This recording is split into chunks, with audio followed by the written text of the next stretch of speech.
अध्याय 6 chapter 6 major landforms of the earth. प्रमुख जो स्थल मंडल हैं पृथ्वी के, उनके बारे में बात करेंगे आज।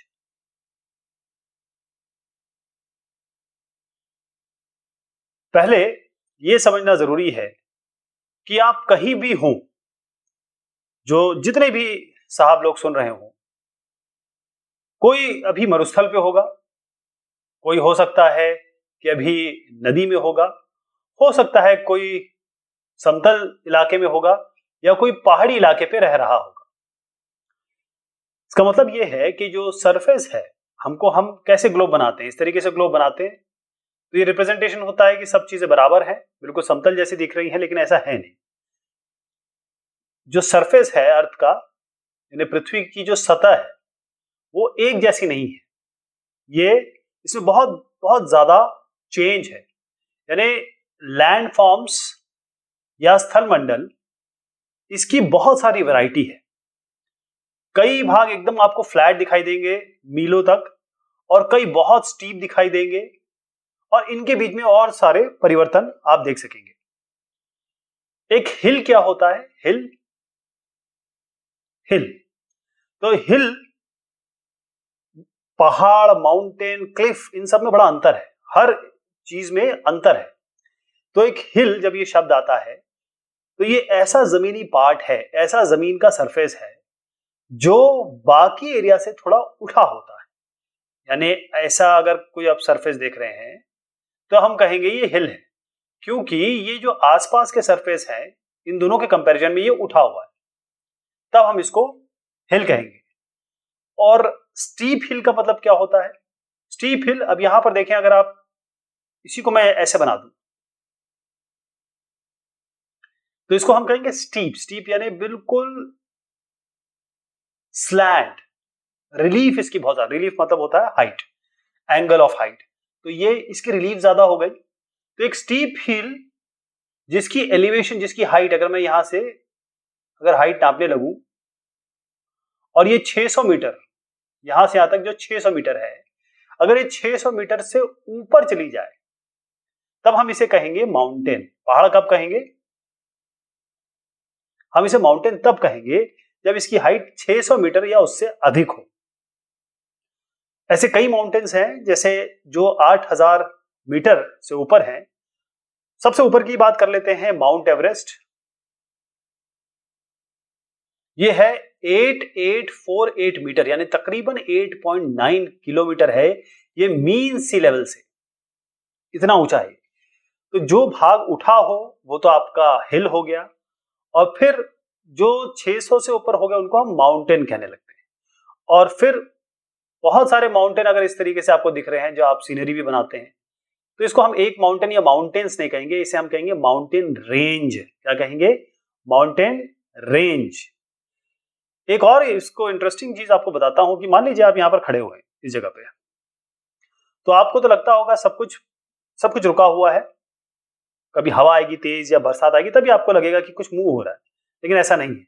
जहां भी आप खड़े हैं, पूरे ग्लोब में जितने भी लैंड मासेस हैं, जितने भी कॉन्टिनेंट हैं और जितने भी हमारे समुद्र है, वो सारे के सारे मूव कर रहे हैं। बहुत बहुत इनफाइनाइटेसिमल, यानी कि बहुत ज्यादा छोटा, अगर इसका मूवमेंट देखें बहुत ज्यादा छोटा है, हम उसका पता नहीं लगा सकते, लेकिन हर चीज मूव कर रही है। अब ये मूवमेंट क्यों हो रहा है? मूवमेंट कई कारणों से हो रहा है, क्योंकि पृथ्वी के अंदर तक जाए यहां पर तो कोर भी है, मेंटल भी है, यहां पर क्रस्ट भी है। उसके अलावा अलग अलग यहां पर परिवर्तन है, कहीं पहाड़ है, कहीं यहां पर गहराई है। तो बहुत सारी चीजें यहां पर इंटरनली हो रही होती है, अंदर के कुछ प्रोसेस हो रहे हैं, और इस प्रोसेस के कारण कभी उभार आ जाता है जिसे हम अपलिफ्टमेंट कहते हैं, कभी सिंकिंग हो जाती है अर्थ सरफेस की। यानी आप कई जगह ऐसे देखेंगे जो अर्थ सरफेस आपका ये उठा हुआ तो देख लिया आपने, ये पहला हो गया। कई जगह आप ऐसे देखेंगे कि अर्थ सरफेस कुछ इस तरीके से, और फिर उसके बाद यहां पर कई बार ये तो एक प्रोसेस हो गया, फिर कई बार इसमें पानी भर जाता है, और पानी भर के फिर ये इलाका, इसमें पानी आ जाता है। इस तरीके से चीजें बनती है। तो यहां पर कुछ चित्रण है, यहां देखिएगा आप, ये आपका माउंटेन है, ये आपका माउंटेन है। और जब एक साथ बहुत सारे ऐसे माउंटेन्स आपको दिखते हैं और तकरीबन सिमिलर हाइट के, ऐसे नहीं कि इसके साथ एक छोटा सा माउंटेन है तो वो भी इसमें आ जाएगा। माउंटेन रेंज कहने लगे। माउंटेन रेंज हम तभी कहेंगे जब बहुत सारे माउंटेन होंगे, तकरीबन इक्वल हाइट के होंगे और बहुत दूर तक ये एक रेंज बना रहे होंगे। ये इसके नीचे जो एरिया होता है उसे हम बेसिन कहते हैं, बेसिन कहते हैं। और थोड़ा सा उभार वाला जो एरिया है उसको हम हिल कहते हैं। फिर जो बिल्कुल प्लेन इलाका है इसको हम प्लेट्यू कहते हैं। अब यहाँ पर क्योंकि यहाँ पानी जमता है, गिरता है, या फिर ये ग्लेशियर जो हैं वो पिघलते हैं गर्मी के कारण, तो उसके बाद ये नदियां बनती हैं, इनको धाराएं कहते हैं। अब ये ट्रिब्यूटरी इसलिए है क्योंकि मान लीजिए एक मेन रिवर है, ये नदी है, उसमें ये ट्रिब्यूटरी, इसको ट्रिब्यूट मतलब होता है मदद करना, ये इसको ट्रिब्यूट कर रही है, तो यहाँ पर आके इसे मिल जाएगी, तो रिवर के साथ जो छोटी धारा मिलती है उसको हम ट्रिब्यूटरी कहते हैं। फिर यहाँ से रिवर बन के यहाँ जैसे आएगी, तो जब क्योंकि ये गाद, मिट्टी, पत्थर, बहुत सारी चीजें लेके आ रही होती है रिवर, यहाँ आके ये जमा करती है। जब ये जमा करती है तो इसकी स्पीड स्लो हो जाती है, इसीलिए इसको ये डेल्टा क्षेत्र बनाती है, माउथ ऑफ रिवर। अब यहां से क्या होता है कि कई पानी की धाराएं अलग हो जाती है, तो इसको हम डिस्ट्रीब्यूटरी कहते हैं। ये आपका कोस्ट हो गया, समुद्री इलाका जो जहां पर समुद्र आके जमीन से मिलता है, इसको हम कोस्ट कहते हैं। और यहाँ पर ये जो छोटा पार्ट है इसको हम इस्थुमस कहते हैं, जल संधि। ये इलाका जैसे 3 भाग से पानी से जुड़ा हुआ है, या 3 भाग पानी है, इसको हम कहते हैं पेनिनसुला, इसको हम कहते हैं पेनिनसुला। और यहाँ पर एक आइलैंड है जिसको हम कहते हैं स्ट्रेट आइलैंड। स्ट्रेट आइलैंड यानी कि एक आइलैंड है जो थोड़ा उसके करीब है, जमीन के करीब है। फिर यहाँ जब जलधाराएं आएंगी और कोई गहरा वाला पोर्शन है और इस गहराई वाली पोर्शन में पानी जमा हो जाता है तो ये लेक बन जाता है। तो इस तरीके से सारे फॉर्मेशन होने लगते हैं। दूसरा प्रोसेस क्या है? एक तो मैंने अंदर के प्रोसेस बताए, इंटरनल। दूसरा प्रोसेस है आपका एक्सटर्नल प्रोसेस। इस एक्सटर्नल प्रोसेस में क्या होता है कि जमीन या पत्थर कटता है या जमीन कटती है और दोबारा रिबिल्ड होती है। यानी अगर यहां पर हवा आए, पानी बह रहा है, तो ये ऊपरी परत जो है वो कम होगी, वो घिस जाएगी, वो इस पानी और हवा के साथ आगे बढ़ेगी उस डायरेक्शन में। इसी तरीके से अगर आप पेड़ पौधे काट देंगे तो पेड़ क्योंकि पकड़ के रखते हैं, रूट्स इसके पकड़ के रखते हैं मिट्टी को, पेड़ काट देंगे तो ये जो पानी और हवा आएगी इस मिट्टी को ले जाएगी। इसी को हम इरोजन कहते हैं। क्या कहते हैं? इरोजन कहते हैं। तो जब ऊपर की परत, जमीन की परत जब हटती है, हटाई जाती है किसी भी तरीके से, चाहे मैनमेड हो चाहे नेचुरल हो, इसे हम इरोजन कहते हैं। लेकिन मान लीजिए ये जगह है, यहां से तो जैसे ये जगह मैंने बताई, यहां से तो हवा, ये बहुत सारी चीजें हैं जो हल्की हैं उनको उठा के ले जाएगी, लेकिन कहीं ना कहीं तो जाके हवा की शक्ति कम होगी, कहीं ना कहीं जाके डिपॉजिट करेगी, तो इसके आगे कोई ना कोई जगह होगी जहां पर डिपॉजिशन होगा। ये सब जो चीजें उड़ उड़ के जा रही हैं वो यहाँ आके डिपॉजिट होंगी, इसी को हम डिपॉजिशन कहते हैं। तो यहाँ हमने इरोजन देखा, यहाँ पर जाके डिपॉजिशन देखा। डिपॉजिशन मतलब जमा करना, इरोजन मतलब वहां से हटाना। तो ये जो दोनों प्रोसेस है कैसे होते हैं, इनके जो मेन कारक होते हैं उसमें है हवा, यानी सबसे इंपॉर्टेंट है विंड, और उसके बाद आता है एयर। विंड और एयर एक ही कर लेते हैं ना। और उसके बाद आता है वाटर, पानी। पानी अगर वेग से आ रहा हो तो ये ऊपर की बहुत बड़ी परत लेके चला जाता है, जैसे जहां बाढ़ आती है या बहुत स्टीप इस तरीके से हिल है और यहाँ अगर पेड़ पौधे नहीं है तो पानी जो है बहुत अच्छी स्पीड से आता है और यहाँ की सारी मिट्टी, पत्थर वगैरह सब लेके चला जाएगा ऊपर वाली परत को। तो वाटर हो गया, विंड हो गया यानी हवा, और तीसरी चीज उसमें होती है आइस। क्योंकि आइस भी देखिएगा कि जो ग्लेशियर्स होते हैं, जो जमी हुई नदियां होती हैं, वो भी जब पिघलती हैं तो वो भी, या कहें बर्फ के छोटे छोटे कण हैं, वो भी मिट्टी और ये सब चीजें लेके आते हैं, राइट। तो हम क्या कर सकते हैं कि ये जो मैंने बताया लैंड फॉर्म्स यानी भूस्थल अलग अलग प्रकार के, उनको हम इनके एलिवेशन और स्लोप के हिसाब से अलग अलग भाग में डिवाइड कर सकते हैं। एलिवेशन समझिएगा, स्लोप दोबारा समझिएगा। एलिवेशन का मतलब होता है हाइट। अब देखें, ये जो है यहां से यहां तक इसकी ये हाइट हो गई और यहां से यहां तक इसकी हाइट हो गई, ये हाइट हो गया। एलिवेशन ये हुआ है, यहां से मैं अगर एक लाइन बनाऊं, ये एंगल मेरा एलिवेशन हुआ, यहां से एंगल बनाऊं, ये मेरा एंगल एलिवेशन हुआ। तो एलिवेशन ये हुआ, हाइट यह हुआ, तो इस थीटा और एच या एंगल और एलिवेशन मतलब अगर आप चढ़ रहे हो तो आप कितनी स्टीप चढ़ाई चढ़ रहे हैं, और हाइट मतलब कितने ऊपर तक जा रहे हैं। ये एलिवेशन और हाइट के हिसाब से हम माउंटेन, प्लेट्यूज और प्लेन्स के बारे में बात करेंगे। सबसे पहले माउंटेन्स। माउंटेन्स माने पहाड़। ये सिंपल आप देखिए ये आया कैसे होगा, अब आए कैसे, ये देखिए एक बच्ची यहाँ पर है, इन्होंने क्या किया कि इनके हाथ में मान लीजिए कुछ कागज है या कोई और चीज है, इन्होंने प्लेन रखा, फिर दोनों तरफ से इनको दबाया, यहां से भी प्रेशर दिया, यहां से भी प्रेशर दिया, तो ये चीज ऊपर उठ के आ गई। तो ये जो ऊपर उठ के आ गई है यही तो पहाड़ है। तो पहाड़ जो है वो नेचुरल एलिवेशन है जमीन का, और जो पहाड़ है वो हो सकता है एकदम पीक पे जाके बहुत पैने हो जाए और उनका जो बेस है वो काफी बड़ा हो, और वो आसपास के एरिया से आपको काफी बड़े दिखाई देंगे। कई ऐसे पहाड़ हैं जो जो क्लाउड यानी बादल से भी ऊपर निकल जाते हैं, और जैसे जैसे आप ऊपर जाते हैं ठंडक बढ़ती चली जाती है। मैं आपको फिर से बताता हूं, मान लीजिए यहां पर धरती की दो प्लेट्स हैं, अब आपस में अगर ये मिलती हैं, टकराती हैं, तो क्या होगा, एक ये उभार आएगा, यही पहाड़ बनाता है।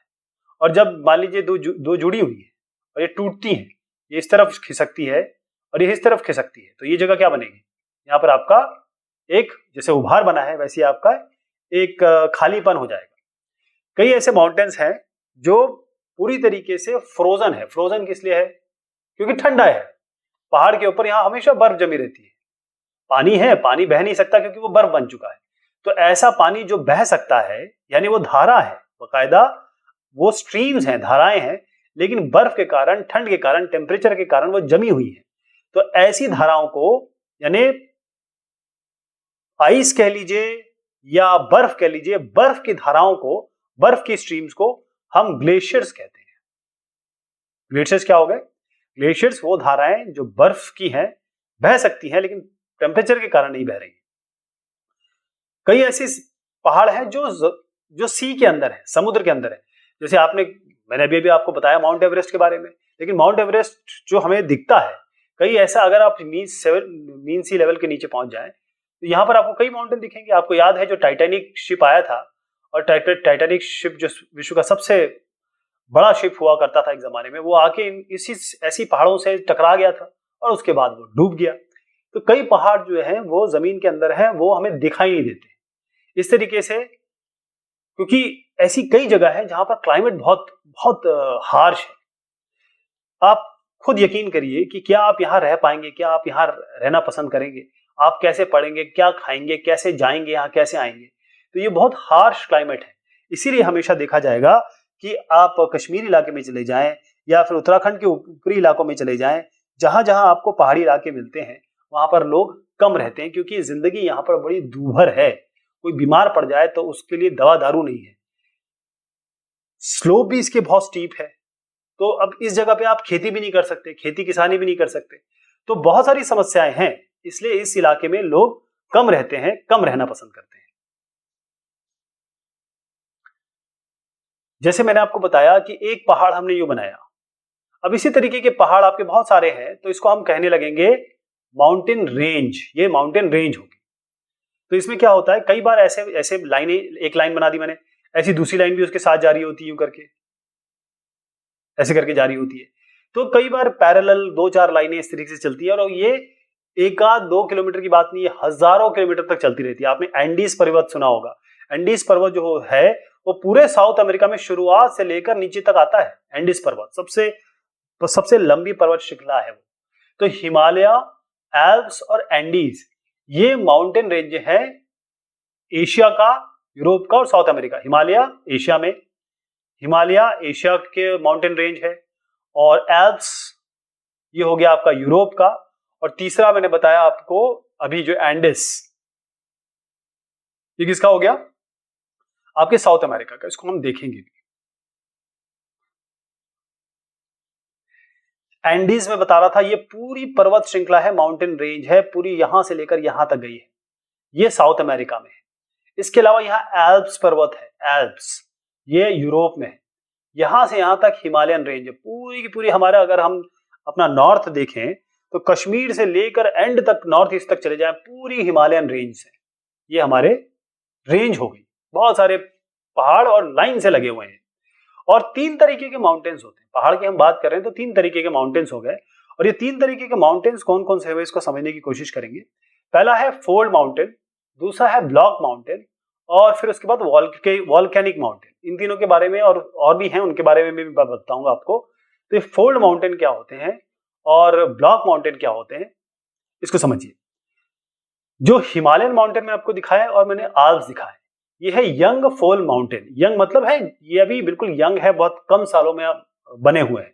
कम साल मतलब नहीं 1-2 साल, हजारों साल में पहले बने हैं, लेकिन कम साल में बने हैं, क्योंकि पृथ्वी का इतिहास बहुत लंबा है। तो हिमालयन माउंटेन और एल्प्स ये थोड़े यंग माउंटेन है और इनकी रगेड रिलीफ है और हाई कोनिकल पीक है।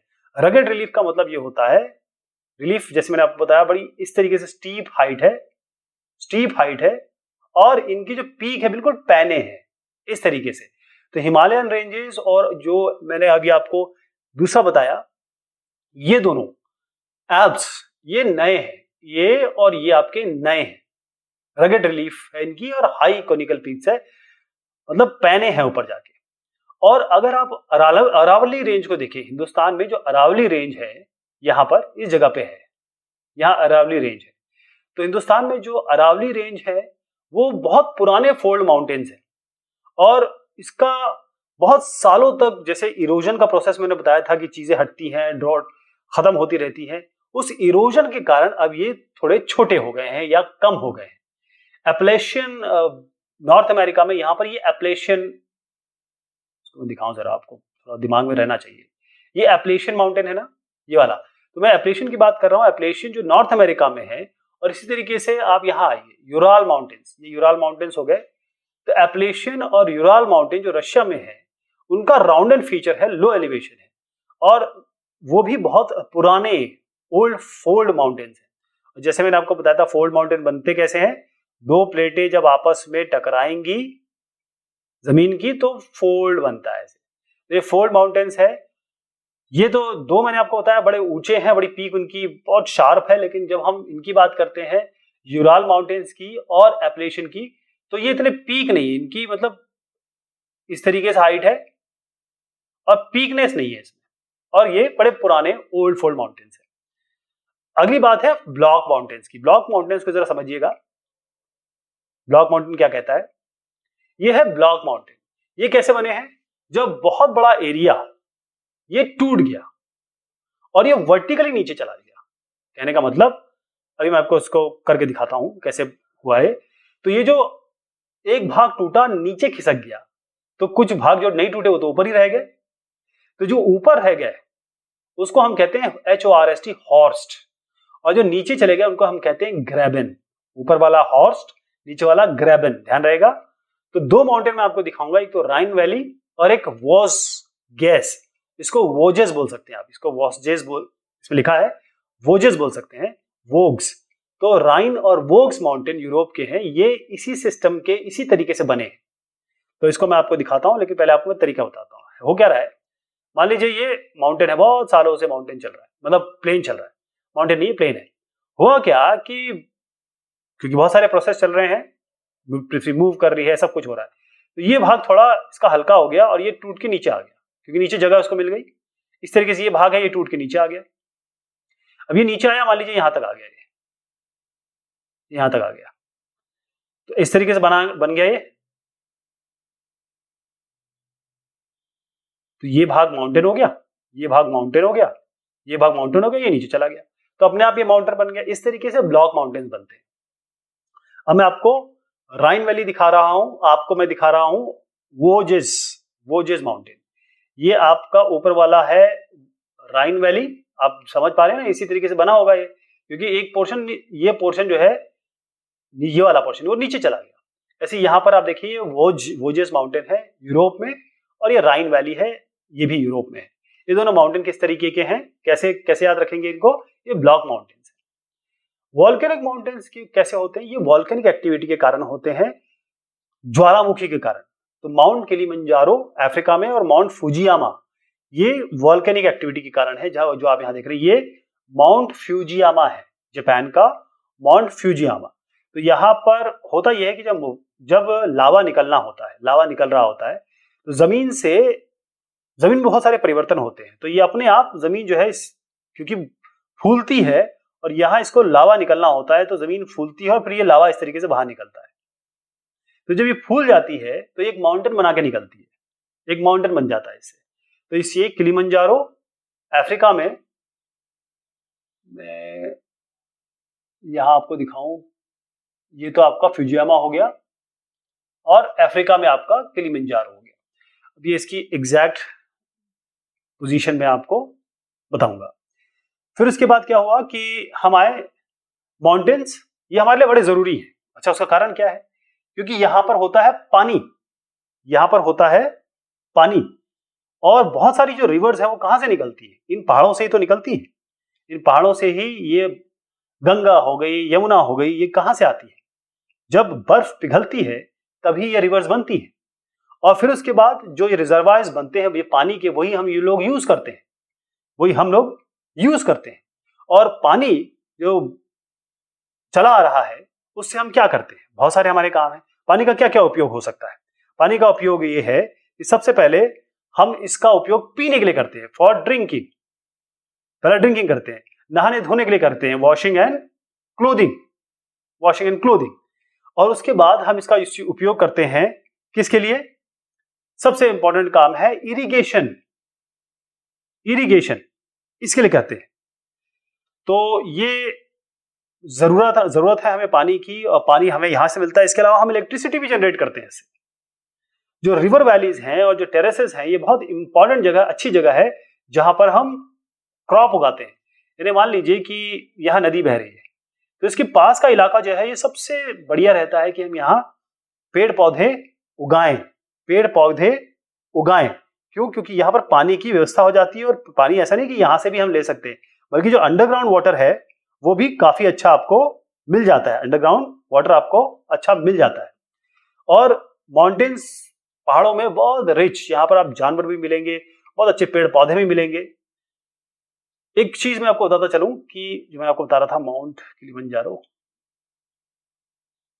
इस जगह पे आइए आप, ये है यहाँ पर, ये है तंजानिया, और तंजानिया के ऊपर पे यहाँ पर आपका, इस जगह पे कीनिया और तंजानिया के थोड़ा नीचे यहाँ पर माउंट किलिमंजारो है, ध्यान रहेगा इस जगह पे।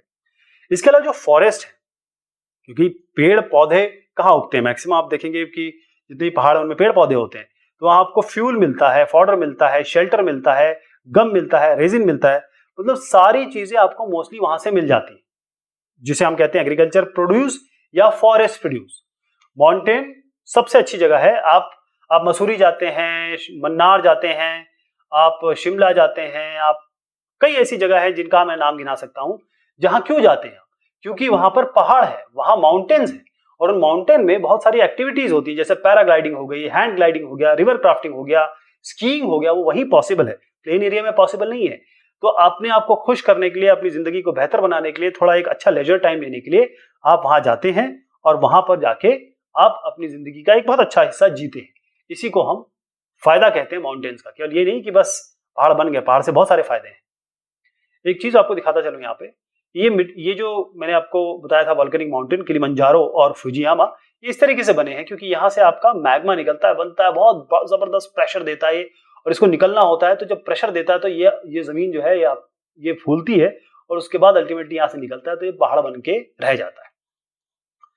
अब हम बात करते हैं पठारों की, प्लेट्यूज, पठारों। एक चीज और बता दूं आपको, 4 तरीके के माउंटेन है। मैंने आपको वॉल्केनिक, फॉल्ट ब्लॉक तो बता दिया, फोल्ड, एक डोम माउंटेन भी होते हैं जो जिस तरह गोलाई से बनते हैं, गोल होते हैं, ये डोम माउंटेन। प्लेट्यू की बात कर रहा था मैं, ये एक एलिवेटेड लैंड है।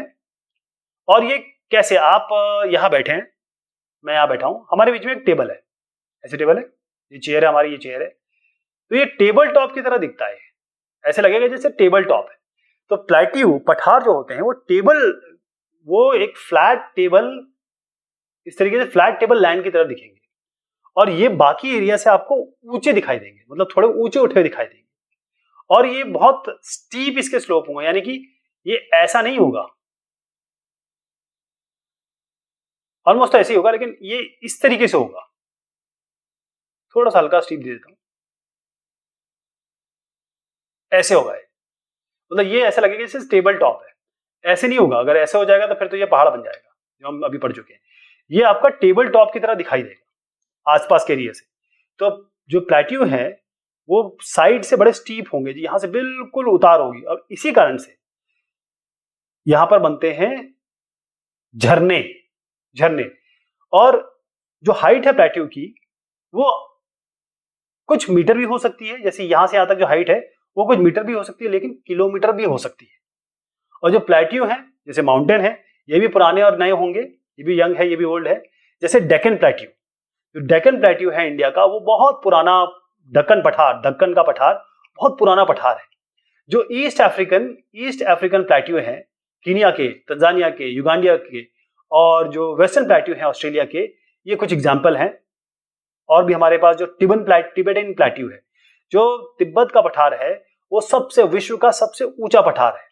और उसकी हाइट कितनी है? 4000 से लेकर 6000 मीटर तक, मतलब 4 किलोमीटर से लेकर 6 किलोमीटर तक आपका ये इसकी हाइट बनती है। तो मैं आपको जरा इसको दिखा दूं, ये पठार कौन सी बात मैं कर रहा हूं। ये है आपका इस जगह पे, यहां पर मैं दिखाऊं तो यहां पर आपका तिब्बत का पठार है, ये आपका छोटा नागपुर का पठार है, ये दक्कन प्लेट्यू की मैं बात कर रहा हूं, ये दक्कन का पठार है। इस बीच में भी कई आपके बहुत सारे, मालवा का पठार है, बुंदेलखंड का पठार है, ऐसे बहुत सारे पठार है हमारे पास, तेलंगाना का पठार है और कर्नाटका का प्लेट्यू है।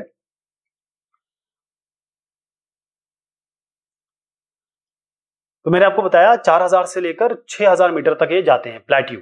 टिबेटन प्लेट्यू की मैं बात कर रहा हूं, ये तिब्बत का पठार है, सबसे ऊंचा है। और ये क्यों हमें जरूरी है, क्यों इसकी हम बात करते हैं? क्योंकि यहाँ पर बहुत सारे मिनरल डिपॉजिट्स है, बहुत सारे खनिज हमें यहाँ मिलते हैं। इसके लिए जितने भी आप देखेंगे माइनिंग एरिया, जहां पर खदानें हैं, जहां से हम खनिज पदार्थ निकालते हैं, वो आपको कहाँ मिलेंगी? प्लेट्यू एरियाज में मिलेंगी, पठारों में मिलेंगी। हमारा जो अफ्रीकन प्लेट्यू है, ये किस लिए फेमस है? गोल्ड के लिए। किसके लिए? गोल्ड के लिए, डायमंड के लिए, कॉन्गो वगैरह का नाम आपने सुना होगा। और यहां पर आयरन, कोल, मैंगनीज, ये हमें कहां मिलता है? हिंदुस्तान की बात करें तो छोटा नागपुर का जो प्लेट्यू है, ये इलाका, यहां पर हमारे हिंदुस्तान का जो मैक्सिमम आयरन, कोल, मैंगनीज वो यहीं से आता है।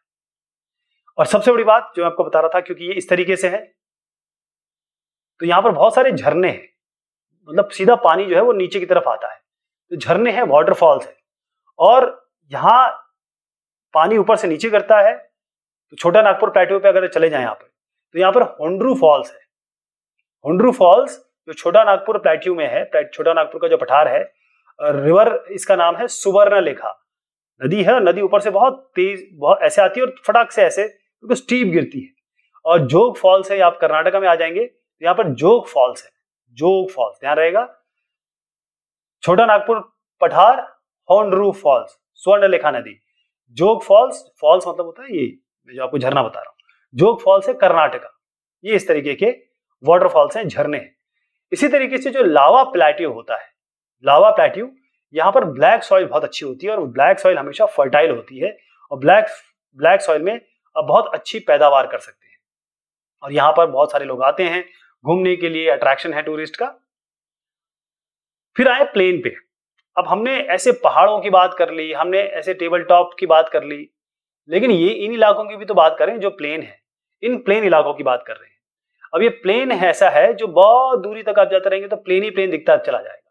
ये प्लेन लैंड है, मतलब इसमें ना तो ये पहाड़ दिख रहे हैं, ना अंडुलेशन दिख रहे हैं। यहाँ पर देखिए बिल्कुल समतल जमीन है, तो ये इन्हें हम प्लेन कहते हैं। तो ये 200 मीटर करीबन होते हैं मीन सी लेवल से, क्योंकि 600 से ऊपर तो मैंने बताया आपको कि हम उनको माउंटेन कहने लगते हैं। तो यहाँ पर 200 मीटर से अधिक नहीं होते हैं, और कई प्लेन्स तो बहुत ही प्लेन होते हैं, कई हो सकते हैं थोड़े से ऐसे ऐसे हल्के हल्के यूं करके अंडुलेटिंग हो, इसको अंडुलेटिंग कहते हैं, स्लाइटली रोलिंग इसको कहते हैं। और जितने भी हम प्लेन्स जानते हैं मोस्टली वो रिवर से बने हैं, नदियों से बने हैं, और उनके ट्रिब्यूटरी से बने हैं, जो उनको नदियों में जो धाराएं आके मिलती हैं वो ट्रिब्यूटरी से बने हैं। जो नदियां हैं वो इन स्लोप से, मतलब इन माउंटेन स्लोप से आती हैं। जैसे यहाँ पर मान लीजिए ये नदियां आई, तो नदियां जब आएंगी इन सबको, इनसे काट छाट करेंगी, इनकी मिट्टी, इनकी गाद, इनका पत्थर लेके आएगी, और उसके बाद ये अपने इन इरोडेड मटेरियल को साथ में लेके आती हैं, और फिर इसको डिपॉजिट कर देती है। जब ये की स्पीड कम हो जाती है ना प्लेन में आके ऐसे, तो ये यहाँ पर अपनी चीजें डिपॉजिट कर देती है, मतलब छोड़ देती है, क्योंकि अब स्लो हो गई है और भारीपन आ गया है मिट्टी पानी में, तो चीजें नीचे जमने लग जाती, गाद जिसे हम कहते हैं। और फिर यहाँ पर जो घास जमने लगती है साइड साइड में, तो ये जो एरिया है ये बड़े फर्टाइल हो जाते हैं, क्योंकि इसमें जो मिट्टी आ रही है बड़ी फर्टाइल होती है, उर्वर जमीन होती है। तो प्लेन जनरली हमने देखा है कि ये फर्टाइल होते हैं और यहाँ पर रोड आराम से बनाए जा सकते हैं, गाड़ियों के लिए रोड आराम से बनाए जा सकते हैं। और ये इस कारण है कि यहाँ पर लोग बहुत ज्यादा रहते हैं। और बहुत बड़े जो हम प्लेन की बात करें, जो अलग अलग रिवर्स नदियों के आसपास आप देखेंगे, जैसे एशिया में आपको बता रहा हूँ, जो हमारा गैंजेटिक प्लेन है, इस पूरे को देखिए, ये पूरा गैंजेटिक प्लेन है, यहाँ से ये गैंजेटिक प्लेन है और ये ब्रह्मपुत्रा प्लेन है। तो ये जो गंजेटिक और ब्रह्मपुत्रा प्लेन है, ये यहीं पर बहुत सारे लोग रहते हैं। आप देखेंगे उत्तर प्रदेश की जो जनसंख्या है 20 करोड़ 21 करोड़ करीब है।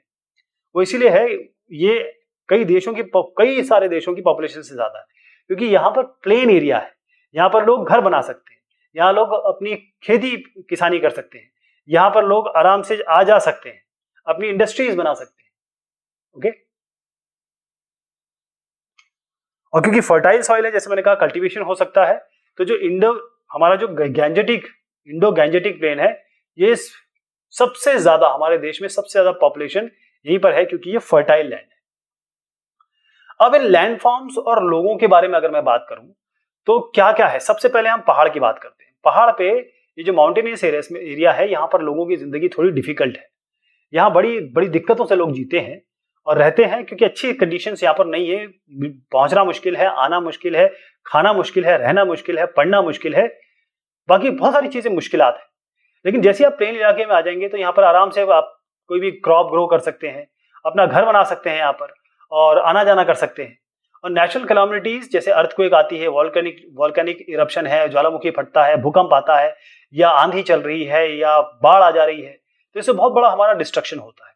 यानी अगर मान लीजिए, जैसे अगर आप बिहार को देखें तो बिहार में और कई ऐसी नदियां जैसे कोसी हो गई या ब्रह्मपुत्र हो गया, खासतौर पे हमारे आसाम के लिए और बांग्लादेश के लिए, तो यहाँ तो बाढ़ आती ही आती है, हर साल आती है। तो यहाँ पर काफी लोग हलाक हो जाते हैं, मृत्यु हो जाती है। तो हमको इन जमीनों को बहुत अच्छे से यूज करना है। ये देखिए एक रिवर है जिसको हमने पोल्यूट कर दिया है, गंदगी कर दी है, प्लास्टिक फेंक रहे हैं, गंदगी फेंक रहे हैं, हम सारे वो काम कर रहे हैं जो हमें नहीं करना चाहिए। जरूरी ये है कि ये सारे जो हमको अलग अलग लैंडफॉर्म्स मिले हुए हैं, आगे की जनरेशन के लिए, सस्टेनेबल डेवलपमेंट के लिए, हम इन सबको साफ रखें, क्लीन रखें, और ऐसी जगह घर ना बनाएं जहां पर मान लीजिए फर्टाइल लैंड है, यहाँ आप पैदावार कर सकते हैं, अपने यहाँ पर घर बना दिया, क्या फायदा हुआ? ये जमीन तो चली गई ना, यहीं से तो रोटी आएगी, यहीं से गेहूं पैदा होगा, यहीं से आपका चावल पैदा होगा। तो जहां नॉन फर्टाइल लैंड है, जहां पर पैदावार नहीं हो सकती, वहां घर बनाइए, बाकी जगह मत बनाइए। ये बहुत सारी एक्टिविटीज हो सकती है, चाहे प्लेन इलाका हो, चाहे आपका पहाड़ी इलाका हो, वहां जो अलग अलग इलाके हैं, वहां पर खासतौर पर टूरिज्म की अगर बात करें तो बहुत अच्छा टूरिज्म हो सकता है, होता है, और फिर इससे कई लोगों की जीवनी, या ये कहें कई लोगों का रोजी रोटी इसमें शामिल है। तो ये बात हुई इस चैप्टर की। बहुत शुक्रिया, बहुत मेहरबानी आप सभी की।